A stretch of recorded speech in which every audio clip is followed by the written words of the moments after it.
After record-breaking temperatures, a cold front approaching. How far do temperatures drop? I'll let you know.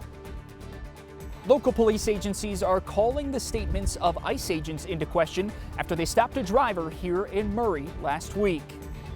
Dropping your ballot in the mail to vote for an election might be a thing of the past. Here's how a new bill in the House could change some of those procedures. A big hearing on a bill that would ban cell phones in classrooms.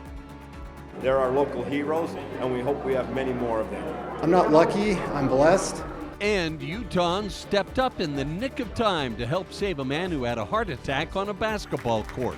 We'll take you to a special ceremony in Ogden.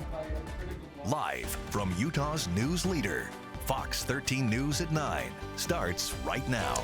Good evening, everyone. I'm Bob Evans. Our big story tonight is the warm and windy weather. This is a live look from our Natural History Museum camera. Not only were records broken today, they were shattered. But there is a return to winter weather on the horizon. Let's get right over to Utah's Weather Authority meteorologist Breck Bolton. Breck. Yeah, another record-breaking day, third day in a row. As of course with these warm temperatures, boy, unseasonably warm. Whereas we take a look outside right now, the official high today in Salt Lake City at 69 degrees. That tied the warmest, time warmest record in February, which previously was set back in February 28th at 69 degrees. Now tonight I spoke with the respected Clayton Bruff, who is a retired climatologist and expert on weather history here in the Intermountain West. I asked him a series of questions regarding this record-breaking event. And even looking back further, how much this is a once in a, I don't know if you want to say once in a half a century event, once in a century event. What would you feel comfortable saying? Guesstimate would be once in 150 years. Yeah, a lot of dust in the air. Could that also be a contributing factor why we've kept these warm temperatures here, both in the afternoon or during the daytime hours as well as the overnight? During the 1890s to about the 1930s, you had a lot of coal dust in the atmosphere in the Salt Lake Valley. And you still had those type of unusual warm-ups rather rapidly. However, when we did studies a long time ago, it indicated that at least 80% or higher of all these rapid warmth spells that took place in the beginning of winter or even midwinter always occurred because you had strong south winds and south flow. Unusual, but again, warm spells are not unprecedented. We have experienced them, but this one is like for the record books, like you know. And I just want to make mention, not only was it the warmest temperatures, we look at afternoon highs, but the overnight low last night was 59 degrees. Now, that's not just the all-time warmest low temperature for February, but between the window of November 3rd to March 17th, we haven't seen that warm of an overnight low. So unprecedented for sure. And of course, we're going to be talking about this warm weather. We're not hanging on it for too long. Cold front approaching. We'll talk about that storm coming up in just a few minutes. All right, Breck, thanks so much. Well, the warm weather is having an effect on the Midway ice castles. They're closing for nearly a week. They're expected to reopen February 11th once it gets cold again. If you bought tickets for a specific time, you can exchange them and they'll waive the fee.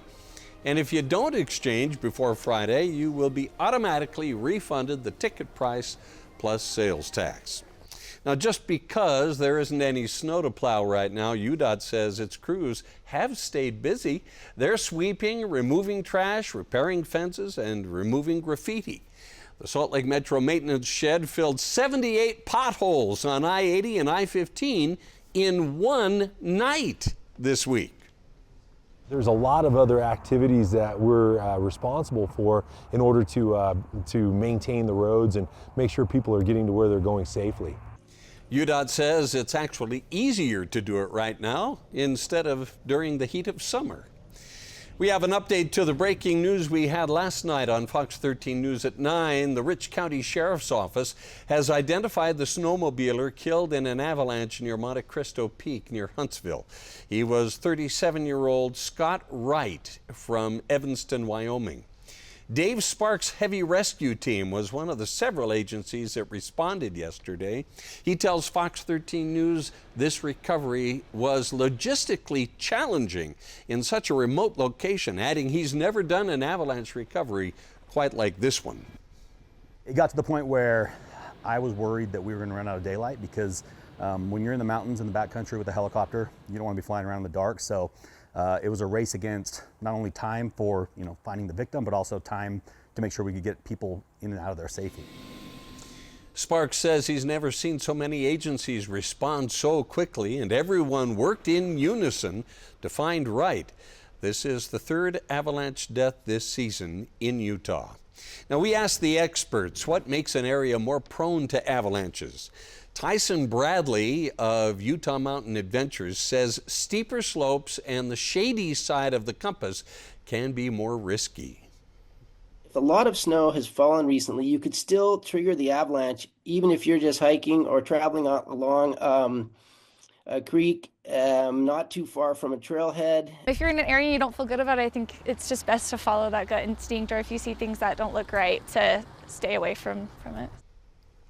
While you always need to use your best judgment, Bradley says traveling on Mill Creek Canyon Road, the upper head of Little Cottonwood Canyon, and Grizzly Gulch are relatively safe. The Utah Avalanche Center always recommends having the proper safety gear with you and checking their latest forecast before heading into the backcountry. We are following an interaction between ICE agents and a West Jordan man who says honking his horn at the agents ended with a gun being pointed in his face. Unified Police were the responding agency. Fox 13 News reporter Jeremy Toms is live in Murray tonight. Jeremy. Yeah, good evening, Bob. Inaccurate and inconsistent. That is how Unified Police described what the statements of ICE agents as compared to what actually happened here back on January 26th. This incident all started near the Walmart behind me. This is in the area of 4600 South and 900 East. You can see in newly released surveillance video that we were able to obtain at our Fox 13 newsroom that a black sedan pulls out close to ICE agents who are in the middle of detaining someone. Now, those agents say that the driver swerved towards their vehicle, putting them in danger, so they sped off after him, making a stop in the area of 4900 South. Murray Police initially cuffed the man before Unified Police step in and intervene. The man who drove by acknowledged honking at the agents, but the video indicates there was no swerve. In a statement to Unified Police, the man says the agent was very aggressive and even pointed his gun at him. Lengthy body cam video shows the moments after ICE makes this stop.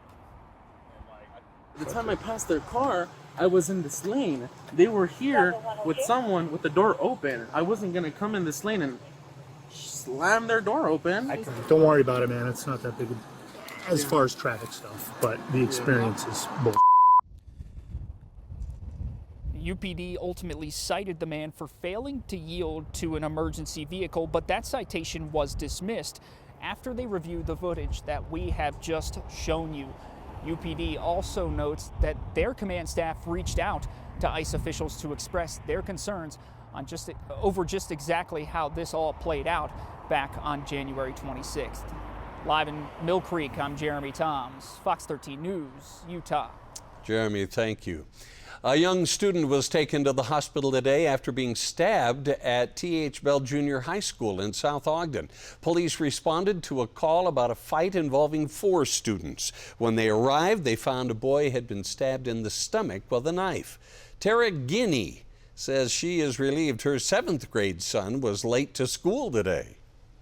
As we pulled up, I seen a ton of cop cars and CSI, and so, I'm like, what's going on? And so he texts his friends and they're like, don't come to school right now, we're on lockdown. So I think that we need metal detectors.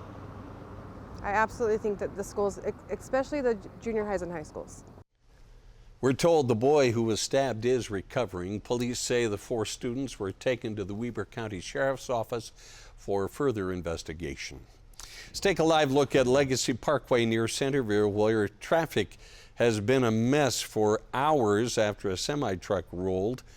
Southbound lanes have been closed for the past hour while crews work to get a semi out of the ditch. As you can see, it is now out. UHP says the driver had to be cut out of the vehicle after he rolled into an embankment at about 12:30 this afternoon. He was then flown to the hospital. Coming up, recognizing a miracle on the basketball court, how people in Ogden came together to help a man when he needed it the most.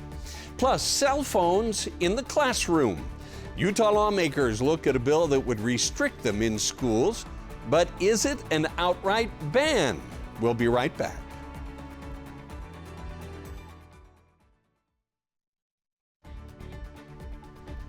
The way we cast ballots in future elections could look different if a bill that passed out of committee today becomes law. Fox 13 News reporter Maithili Gubi explains what might change. Thank you. There may soon be an extra step to vote by mail. The majority of Americans and the majority of Utahns believe that folks should show their ID when they vote. Representative Jefferson Burton introduced House Bill 300, which would mandate that people have to show their ID when they drop their ballot in the mail or at the drop box with 2 or more poll workers on site. A signature does not equate to voter ID. The bill sponsor says this would ensure that only registered voters are casting their ballots. County clerks won't have to verify signatures or reach out to people whose signatures don't match, and we could get results on election night. This notion that we need to reinstill voter confidence in the voting process. I'm an older person. I remember when I was younger, it was never a question. I think most people felt safe and secure with the voting. I hear a lot from people that I talk to that are concerned about that idea of somebody voting who maybe shouldn't be voting. But people who oppose the bill say there is no need for it. Let's not fix something that's not broken. And this system has improved voter turnout by nearly 30%. A hybrid solution is certainly going to reverse our participation rate. And so I ask, what is the problem that House Bill 300 is trying to solve? Is it fraud? There's really no evidence that justifies dismantling or creating a hybrid system. And there are concerns about helping those who may be elderly, disabled, or live in spread out rural communities cast their ballot. It could also be a hindrance for people who may not be able to drop off their ballot during working hours. Representative Burton says he's working on ways to address all of these needs, and people can still receive their ballot in the mail to fill it out at home. Brian McKenzie is the Davis County clerk, and he did not take a side. The majority of the clerks do have some concerns with this bill in the potential impact that it has on voters, how it would be implemented, the logistics of it, and the cost. The bill passed 9-4 and now moves to the full House for consideration. We're committed to turning out a bill that will make our voting better and more secure, but also not overly egregious on people's time. Senate Republicans have signaled they're not exactly supportive of this election bill. They are planning their own legislation on election security and voter access. On Capitol Hill, I am Maithili Gubi, Fox 13 News, Utah. Here is a positively Utah story we love. We think you will too. It's about Utahns coming together in a man's time of need. Good Samaritans and nurses were recognized at tonight's Ogden City Council meeting for helping to save a man's life. Last Thanksgiving morning, 47-year-old Jeff Wilson collapsed and went into cardiac arrest while playing a pickup basketball game at Ogden High School. Hunter Clark, the assistant basketball coach and soccer coach at Ogden High, began chest compressions, while another friend, Robert Matasic, provided CPR. Wilson's heart restarted after an automated external defibrillator, or AED, was used.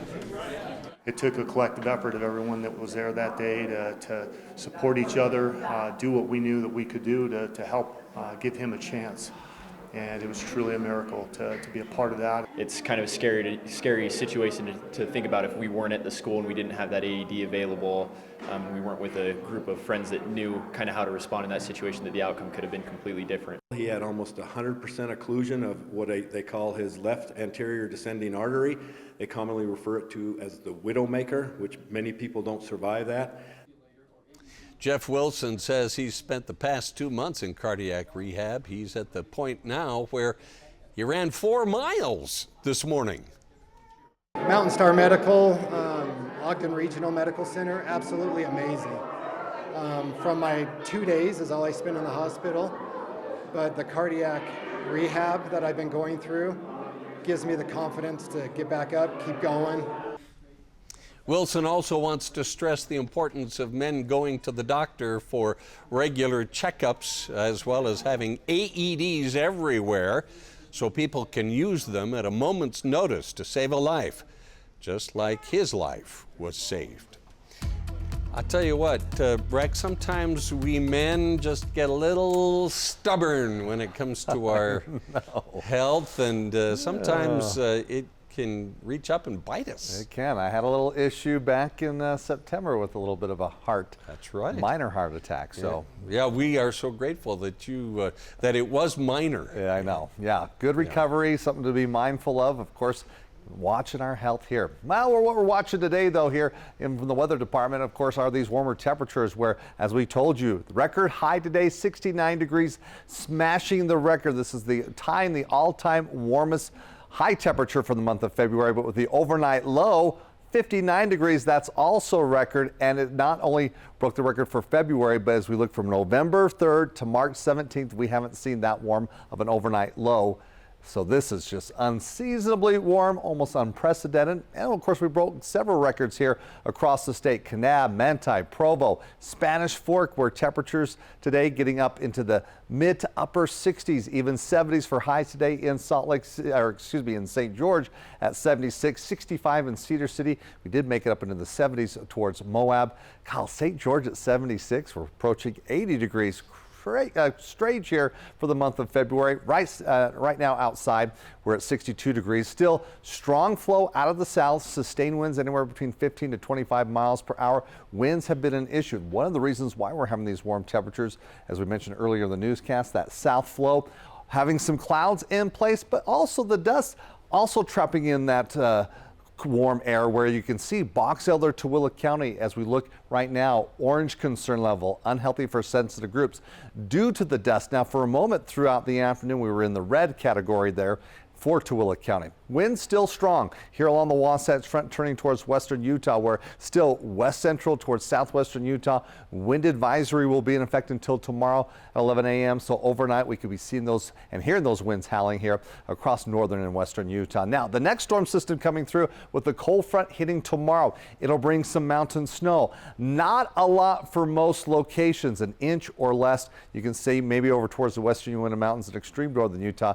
will be generating some more. But that's one storm out of two. The next one will be reaching us Friday into Saturday. That'll be bringing snow both for the mountains and the valleys. Now, earlier on throughout the afternoon, we had some rain showers, even a few isolated thunderstorms, a couple of lightning strikes making its move through Duchesne County. Of course, that's not an issue. We're seeing some spotty showers mainly over the mountains right now. Overnight, we could see some mountain showers, which could cause a little bit of a concern for some wet roads through the canyons for your morning commute. Should stay dry for the valley floors, but we're waiting for the arrival of this cool front as it pushes through from the morning into the afternoon. It will generate some brief rain for the valleys, keeping some mountain snow. Again, not a lot, so we don't have a big issue as we look for tomorrow morning's commute as well as for the afternoon. But as you can see, this storm quickly moves on. We get a break on Thursday, but then lining things up for that next storm system coming through Friday. It's going to be a colder storm and packing more moisture. Tonight, overnight lows upper 50s. Look at this. That's our morning low. What's going to be our afternoon high? We're only going to make it up into the upper 50s. Now, you see that moment and that time window of the rain. It's really the lunch hour till about 2 p.m. and then that quickly moves on. As you can see, that high 59, Salt Lake City, still unseasonably warm. Temperatures anywhere between 15 to almost 20 degrees above average, but not 30 degrees, of course, what we saw for today. Upper 60s as we look in St. George, so a little bit cooler. Slight chance of some rain on Friday, then cooler for the weekend as we'll drop down into the 50s. Northern Utah, with that second storm, it initially brings a mixture of rain and snow, then some snow showers Saturday morning moving on, but what's left is that cold winter air bringing us back down. Yeah, we'll feel that chill once again, but keeping it above normal here for the next 3 days. We're back after the break.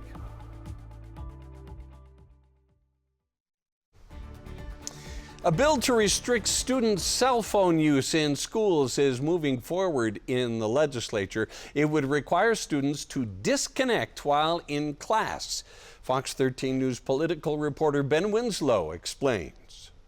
What we have here is a problem that cell phones are really disruptive in the classroom and incredibly disruptive to how children's brains function when they spend most of the day not just looking at their cell phone, but feeling their cell phone prompt them to do something. The Senate Education Committee heard a bill that restricts the use of cell phones and smartwatches in classrooms. Currently, the state has no restrictions on them, but some local school districts do. The only thing that this bill does is, from the state level, resets the default. The bill lets students use devices in hallways, at recess, and at lunch, and there's exceptions for medical needs and emergencies. We believe that passing this bill is of utmost importance. Public comment had supporters and opponents. Hi guys, my name is Milan Venegas and I'm a student at Timpview High School. Some high school students testified in favor of it. The other two kids in our table group were just sitting on their phones the whole time. Their faces were lit up with that blue screen, and I honestly didn't get to know them at all because they didn't want to connect with us. Among these titles, Screenager is not one of them. I attribute my high school success to not being distracted. I was able to stay focused longer, learn better, and overall I was less distracted. But adults in the room had mixed opinions. When you think of the only 80 to 86 minutes that students have in the classroom, and you think about the amount of notifications, you lose a significant amount of time of classroom engagement, important instruction, which is ultimately going to impact student learning. Maybe wait for policy decisions to be made until we have some research that are really specific to Utah students. This bill turns a phone into contraband and presumes the guilt of a student who uses one in school. SB 178 is globalist in nature. I've had no problem being able to reach my multiple children. The bill passed out of committee with a unanimous vote. I'm really gratified at the level of support from students and teachers and parents and community leaders. It's been really great working on this. The bill is politically popular here on Capitol Hill. The governor says he supports a ban on cell phones in schools. Senate leadership says it does too. The bill now goes to the full Senate for a vote. On the Hill, Ben Winslow, Fox 13 News, Utah. Coming up, President Trump says all Palestinians should move out of Gaza, and the U.S. should take over redevelopment there. And imagine the same kind of navigation used for your car being able to be used to help the blind. It's happening in St. George. Details straight ahead.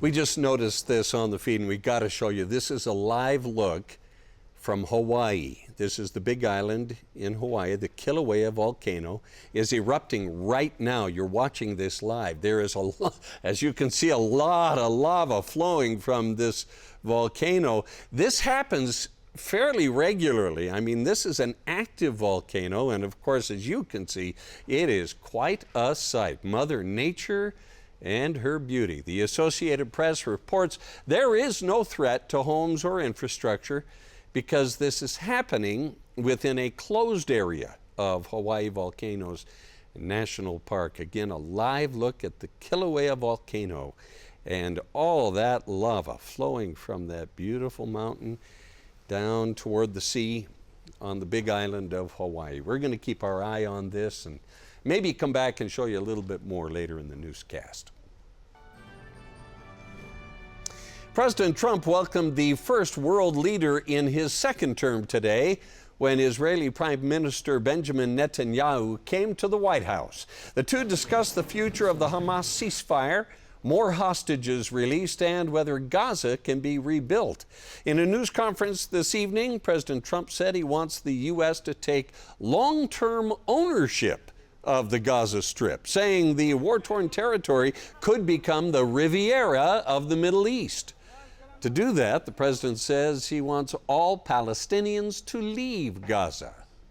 Everybody I've spoken to loves the idea of the United States owning that piece of land, developing and creating thousands of jobs with something that will be magnificent in a really magnificent area. I think it's something that could change history, and it's worthwhile really pursuing. Arab leaders strongly oppose Palestinians relocating to other countries, saying it would allow Israel to take over the territory.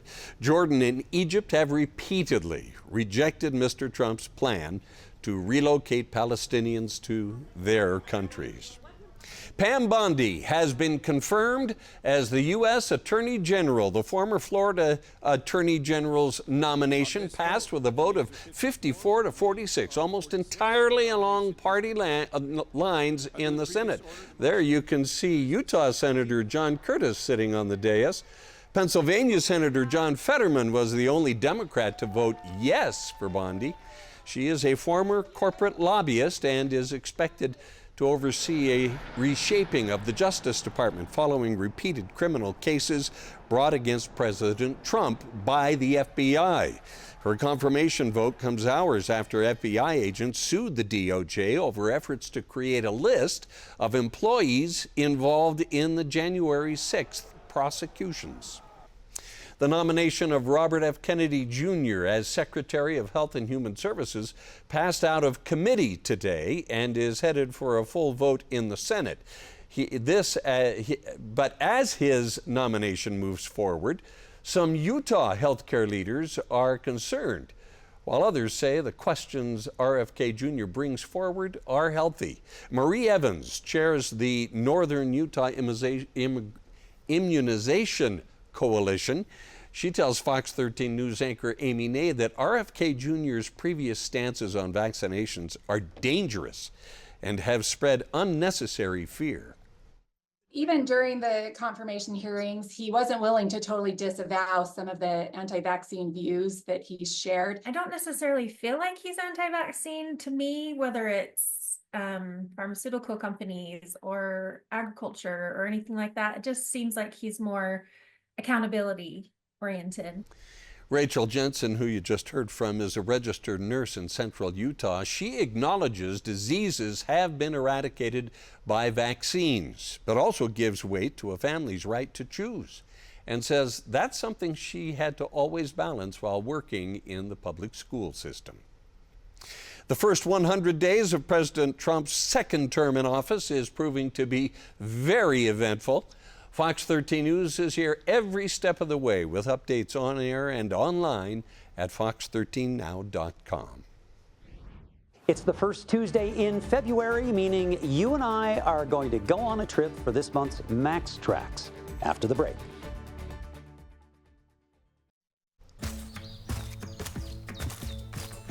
It's time for this month's Max Tracks. This time, Fox 13 News anchor Max Roth went to a place known for its FLDS ties, Colorado City, Arizona. Traveling with my dog Chaco is never lonely for me. That's largely because I love being alone outdoors. But when it comes to Max Tracks, I don't just get to take in Utah's transcendent landscapes. I have to work up the nerve to meet people, and it's always worth it, as you will see in my visit to the Arizona border.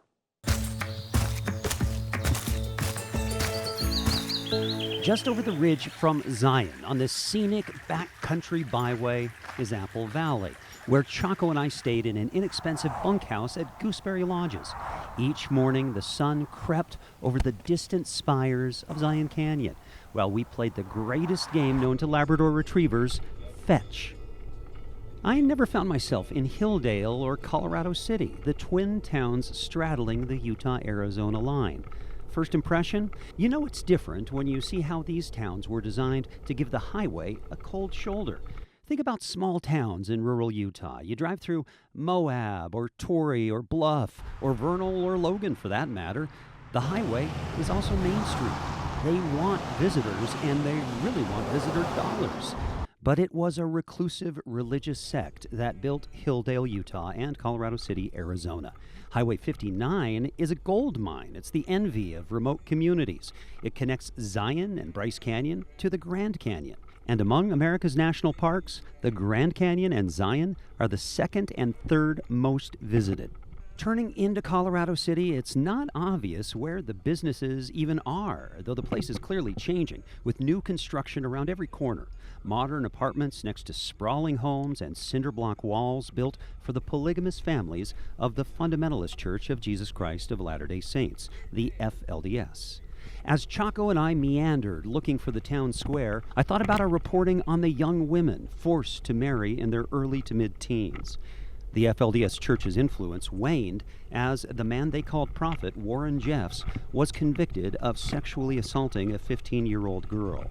That was in 2011. When I found the town center, now home to a brewery and a bar, I'm gonna go grab those plates. I got lunch at the town square eatery. But I lucked out because I was hungry and the cowboy burger was really good.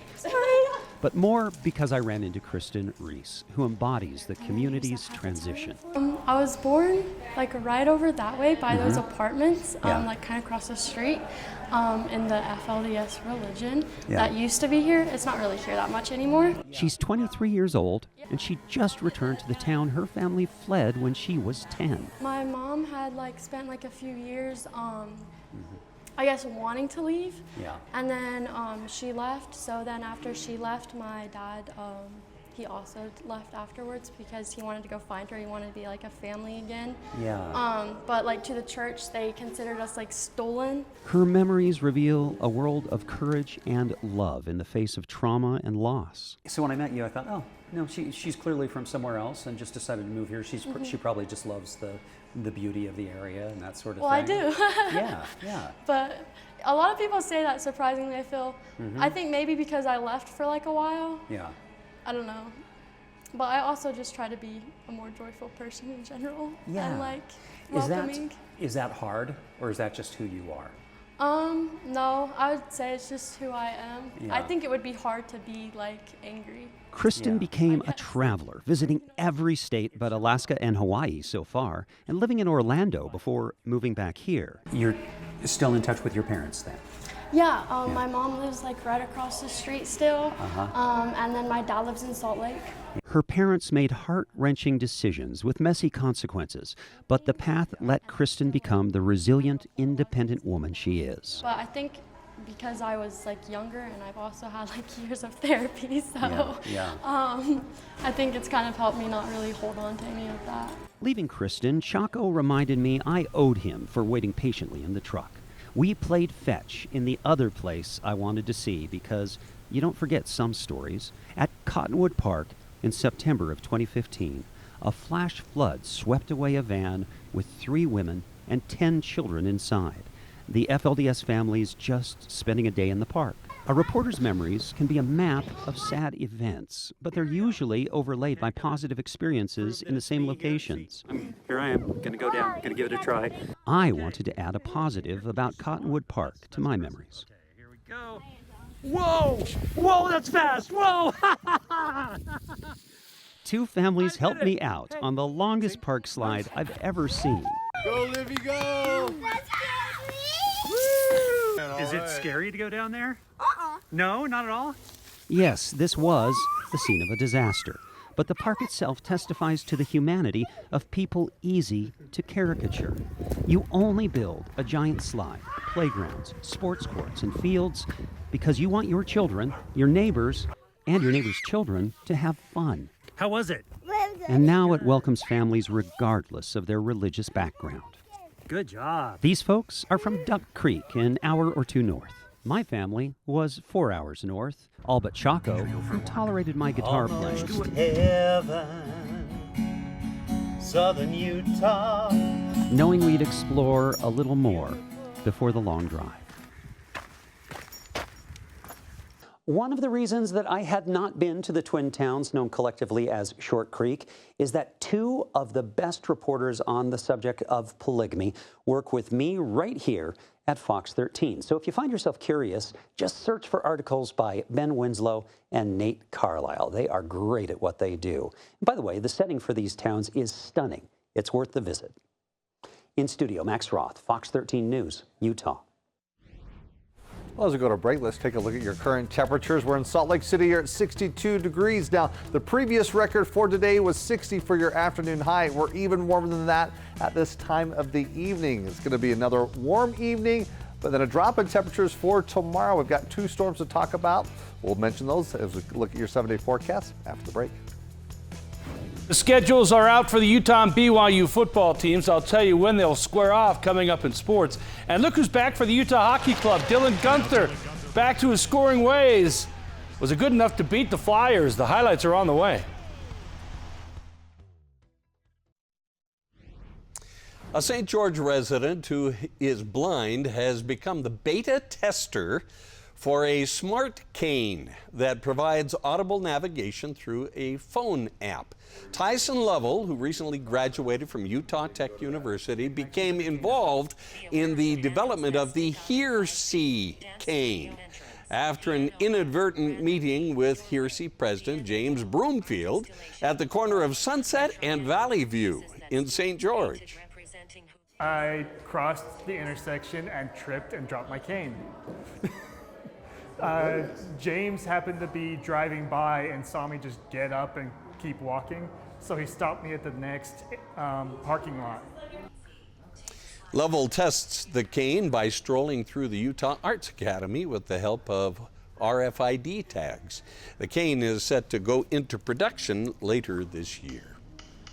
Ooh, let's go back to the volcano on the Big Island in Hawaii. This is a live look. I tell you what, Breck, I've never seen a volcano, in person, erupting in person. So this is the second best thing. Yeah, that's right. But Kilauea is famous for erupting and creating these beautiful lava rivers, which it's done this time. And now, nobody is in the way. This is in an area of the volcanic park there that there are no houses and no damage being done to any structures, but this sure is gorgeous, isn't it? Well, you mentioned the beauty of Mother Nature, but the fierce power too. Oh yeah. Yeah. Oh yeah.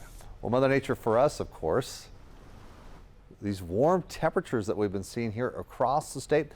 Third day breaking a record, at least in Salt Lake City. A few other locations, of course, topping off, as we did see afternoon highs in the mid to upper 60s, even 70s in St. George, Moab as well. We currently stand at 62 degrees. One big factor are these south winds that's been generating these warm temperatures. Right now, sustained winds in Salt Lake City at 23 miles per hour, 10 miles in St. George. Now, we've got a storm reaching us tonight through tomorrow, cold front pushing in. Not a big storm. It's going to happen, bringing a little bit of mountain snow.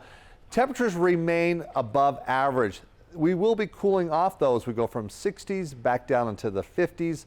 As we're going to see a little bit of valley rain, particularly near the lunch hour. Now, current winds strong as we look across west central, southwestern Utah. Still looking at wind gusts upwards of 35 to 45 miles per hour. Winds will continue to howl. That's why we still have a wind advisory in place from the National Weather Service as we look from areas, it looks like from Delta down to Enterprise there, Milford in addition. So those winds should not be as much of a factor as we look towards late morning hours, even though as a front does move through, it will generate some breezy conditions even across northern Utah. As we're looking ahead, forecast models showing that for the mountain locations, snow accumulations from this first storm, not much. Many spots an inch or less, but we might get a little bit more over towards the western Uinta Mountains. So this next storm system coming through, as it is coming in from the west, it will be dropping temperatures, but it's lacking in moisture. We'll see some clouds as we're seeing a few isolated mountain showers right now. But again, the bigger threat comes as this front does move through morning into the early afternoon hours, still generating those strong south winds. As temperatures here in the overnight hours not cooling off too much, and we won't see temperatures climbing too much through the day because that cooler air will be funneling in. Now, as we take a look at the precipitation models, not much generated with the rain here, but the one behind it coming through Friday and Saturday, that looks to be more impressive. Definitely packing some colder air, but also additional moisture, which will bring snow levels down to the valley floors as we wake up on Saturday morning. Now, these are your overnight low temperatures, mid to upper 50s, 40 through central Utah, as well as St. George. Let's take a look for the high in Salt Lake City tomorrow. As we go through the morning, we're going to see those winds, clouds in place. Not much of a threat of concern for precipitation, at least for the valley locations. If you're moving through the canyons, you will see a mixture of rain and snow on your windshield, maybe some wet roads as well. I don't see a big issue there, but again, overnight low 58, high tomorrow 59. So we're not going to be rising too much through the day, but it will be mild, as many locations should be in the upper 50s, but 60s in St. George. So a little bit of a cool down. Bigger drop, though, as we see a slight chance of some rain, and then 50s heading into the weekend. So we've got these two storms generating the brief rain tomorrow, break on Thursday. Friday afternoon, a mixture of rain and snow, colder air and snow levels dropping as we wake up with some snow showers. And then Sunday, sunny, cold, highs in the 30s. So we'll bring back those winter temperatures, but we'll keep it above average with a little rain for your forecast tomorrow. The Utah Hockey Club looking to end a 5-game losing streak tonight as they wrap up a 4-game homestand against the Philadelphia Flyers. Utah's second leading goal scorer, Dylan Guenther, back after missing the last 12 games with an injury. The Flyers took the early lead in the first period on this shot by Rodrigo Abels. 1-0 Flyers just 2 minutes into the game. A fight broke out between Liam O'Brien and Nick Delorier. Both guys getting in some good shots. Spicy Tuna getting the crowd fired up. The Utah Hockey Club on the attack in the second period. Guenther gets the loose puck and gets it to Mikhail Sergachev. He shoots and scores. His 10th goal of the season tied the score at 1, light the lamp. Great shot and assist from Guenther there. 1 minute later, the Flyers on the attack. It's Sean Couturier, sends it in, and Tyson Forster scores. 2-1 Philadelphia, but Utah answered back in the third period. Guenther rips it and scores. That's his 17th goal this season.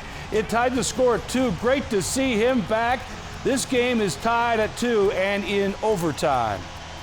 Utah State played at Wyoming tonight. The Aggies on the break. Ian Martinez with the bucket and the foul. 3-point play. He had a game-high 19 points. Then later in the second half, it's Drake Allen. He had 11. Utah State won it 71-67 to improve to 20-3. The 2025 Big 12 Conference football schedules were released, and once again, Utah and BYU will not play in the final game of the regular season. The Utes and Cougars will square off on October 18th in Provo. That will be the homecoming game for BYU. The Utes kick off Big 12 play at home against Texas Tech. The Cougars open up Big 12 play at Colorado in an Alamo Bowl rematch.